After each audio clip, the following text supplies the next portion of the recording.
Makapal at maitim na usok at nagngangalit na apoy ang bumulabog sa mga residente ng isang residential area sa Centennial Village sa barangay Western Bicutan, Taguig City. Mag-aalas 7 kaninang umaga nang magsimula ang sunog sa ika-4 na palapag ng Building 18. Sa lakas ng apoy, mabilis na itinaas ang sunog sa ikalawang alarma. Kwento ni Gay, ang may-ari ng kwarto kung saan nagsimula ang sunog. Inihatid niya lamang ang kanyang anak sa eskwelahan.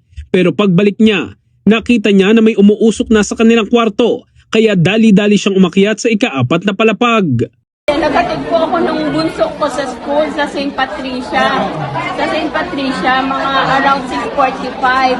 Tapos hinatid ko lang yung anak ko kasi exam nila. Tapos yung pagbalik ko, hindi naman ako nagtagal sa school kasi walking distance lang po dyan dito sa Centennial. Tapos yung pagbalik ko po, sabi ko bakit parang yung yero namin umuusok. Tinakbo ko kaagad, inakyat ko kasi yung anak kong panganay natutulog po doon. Wala rin siyang naisalbang mga gamit dahil inuna niyang iligtas ang kanyang natutulog na anak. Tanging damit na suot lamang nila ngayon ang meron sila. Wala po talaga kami kundi yung damit lang namin sa katawan namin yung naisalba po. Magkano kahirap po ito sa inyo na wala na? Napakahirap po. Napakahirap po kasi kahit financial wala talaga.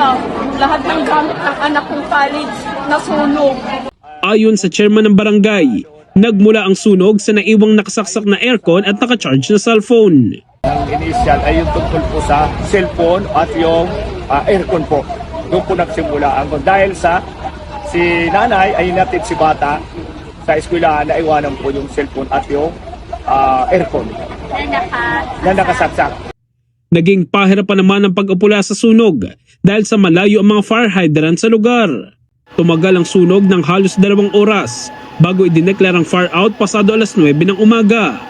Wala namang nasugatan o namatay sa nangyaring insidente pero 27 pamilya ang naapektuhan na pansamantalang tumutuloy sa evacuation center ng barangay.